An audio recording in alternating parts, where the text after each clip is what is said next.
अस्सलाम वालेकुम to everyone.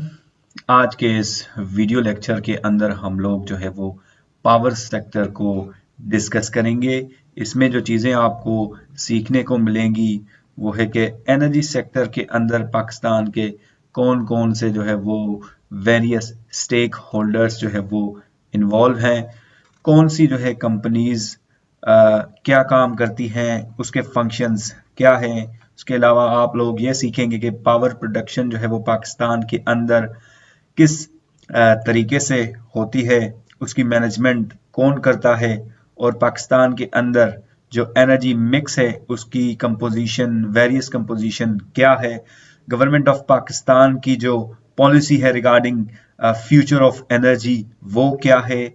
इसके अलावा कैपेसिटी पेमेंट जो पाकिस्तान का जो है वो सबसे बड़ा मसला है वो क्या है, सर्कुलर डेट क्या है एनर्जी क्राइसिस के अंदर। तो ये सारी की सारी चीजें जो है वो आप लोगों को सीखने को मिलेंगी। So let's begin the lecture. तो पावर सेक्टर जो है वो सबसे पहले हम लोग ये देखेंगे कि पावर की इम्पोर्टेंस क्या है। जो हम लोग एनर्जी इस्तेमाल करते हैं वो डोमेस्टिक पर्पस के लिए इस्तेमाल होती है और उसके अलावा जो है वो इंडस्ट्रियल पर्पस के लिए इस्तेमाल होती है। पाकिस्तान के अंदर जो है वो वेरियस इंडस्ट्रीज हैं, जिसके अंदर टेक्सटाइल इंडस्ट्रीज हैं जो कि फैब्रिक्स का काम करती हैं, स्टील एंड सीमेंट इंडस्ट्री है, जितने भी कंस्ट्रक्शन रिलेटेड मटेरियल है वो प्रोड्यूस करती है, ऑटोमोबाइल्स है, फार्मास्यूटिकल इंडस्ट्रीज हैं। तो ये सारी की सारी जो इंडस्ट्रियल नीड्स हैं और डोमेस्टिक नीड्स हैं, इनको पूरा करने के लिए एनर्जी रिक्वायर्ड है। तो इसमें हम लोग देखेंगे कि कौन से वेरियस एक्टर्स जो है वो इस एनर्जी सेक्टर के अंदर इन्वॉल्व हैं। इसमें गवर्नमेंट भी इन्वॉल्व है और उसके साथ साथ जो है वो प्राइवेट सेक्टर भी इन्वॉल्व है। इसकी प्रोडक्शन किस तरह होती है, कौन करता है, मैनेजमेंट कौन करता है, और उसके अलावा रेगुलेशन किस तरह से होती है।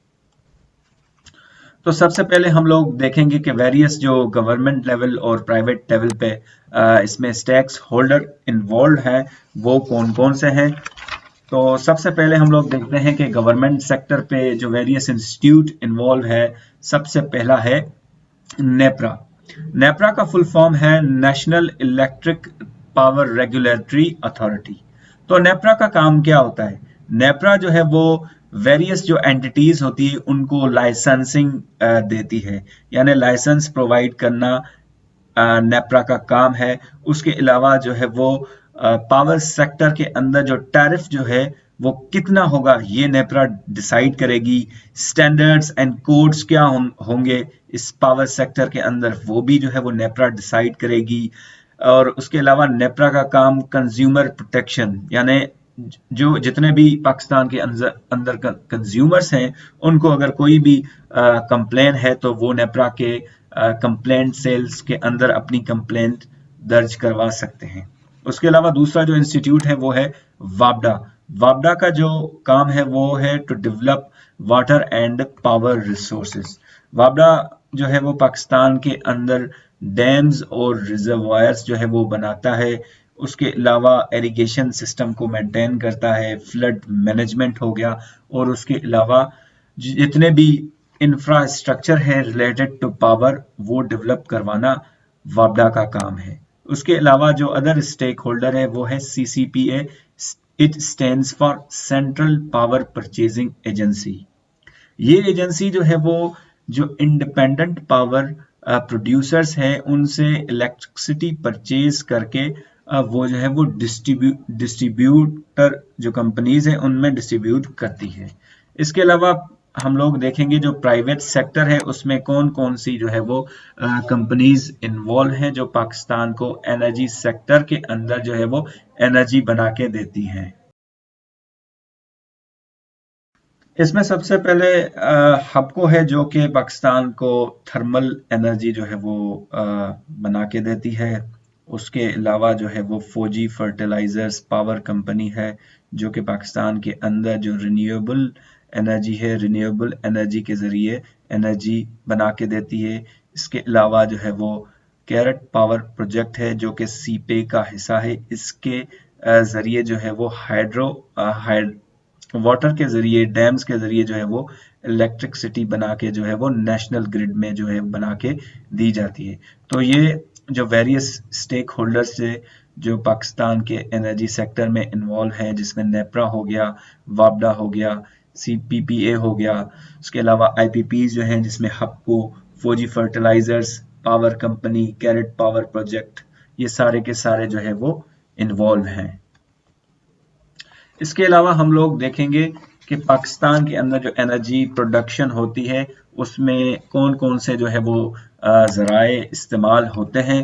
तो सबसे पहले जो है वो सबसे ज़्यादा जो कंपोजिशन है वो है हाइड्रो की, जो कि 33% जो है वो हाइड्रो इलेक्ट्रिसिटी बनाई जाती है पाकिस्तान के अंदर। उसके अलावा कोल बेस्ड जो है वो है ओनली 20% कोल से बनाई जाती है।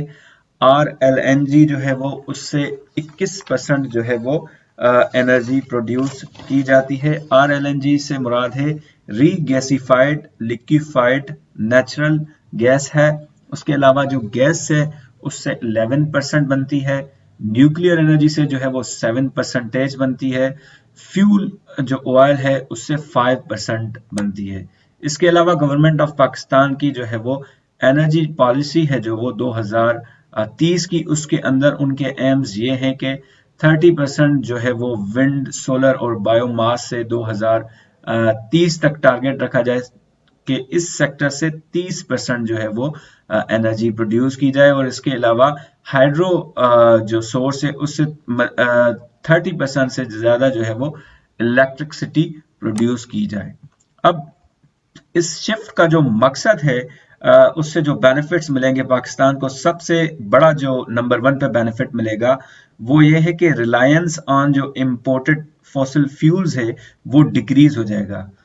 पावर प्रोडक्शन के लिए सबसे ज़्यादा जो है वो हमें फ्यूल इंपोर्ट करने पड़ते हैं, फॉसिल फ्यूल इंपोर्ट करने पड़ते हैं, जिसकी पेमेंट्स जो है वो डॉलर के अंदर दी जाती है। तो वो पाकिस्तान की इकोनॉमी के ऊपर जो है वो एक बहुत बड़ा बर्डन है। इसके अलावा जो सेकंड एडवांटेज पाकिस्तान को हासिल होगा वो ये कि जब एनर्जी जो है वो रिन्यूएबल रिसोर्सेज की तरफ शिफ्ट होगी तो एक पाकिस्तान के अंदर जो इन्वायरमेंटल कंसर्न्स हैं वो एड्रेस होंगे। इन्वायरमेंटल इश्यूज जिस तरह ग्रीन हाउस गैसेस की इमिशन है वो कम होगी, और जो प्रोडक्शन ऑफ एनर्जी होगी वो इको फ्रेंडली और इन्वायरमेंटल फ्रेंडली होगी। इसके अलावा हम लोग देखेंगे जो वेरियस फैक्टर्स हैं जो एनर्जी डिमांड को डिटरमाइन करते हैं, उसमें जो है वो रेजिडेंशियल फैक्टर है, इंडस्ट्रियल सेक्टर है, कमर्शियल फैक्टर है और एग्रीकल्चर।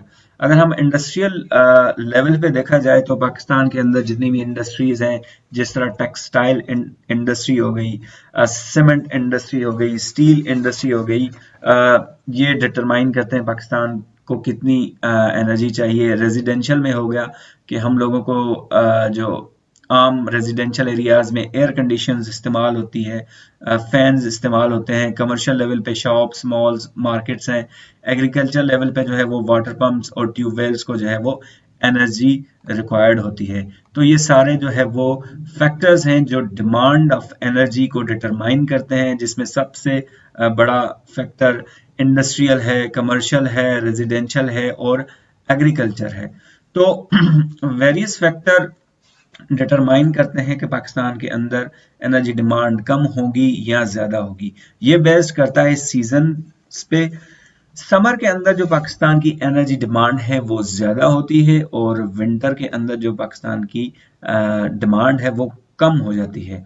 अब ये लिंक्ड है कैपेसिटी पेमेंट से। अब हम कैपेसिटी पेमेंट को भी देखेंगे। पाकिस्तान के अंदर जो कैपेसिटी पेमेंट का इशू है वो क्या चीज़ है। समर के अंदर जो एनर्जी डिमांड है वो ज़्यादा होती है, और विंटर्स के अंदर जो एनर्जी की जो डिमांड है वो कम होती है। सो अब हम लोग देखेंगे कि कैपेसिटी पेमेंट क्या होती है और नॉर्मल पेमेंट क्या होती है। जिस तरह हम लोगों ने देखा कि पाकिस्तान के अंदर जो एनर्जी डिमांड है वो समर के अंदर इंक्रीज कर जाती है और विंटर के अंदर रिड्यूस हो जाती है, जो हम लोगों ने वेरियस फैक्टर्स देखे। अब फर्ज करते हैं कि पाकिस्तान के अंदर समर के अंदर पाकिस्तान की जो डिमांड है वो 20,000 मेगावाट है, और विंटर के अंदर जो है वो 15,000 मेगावाट है।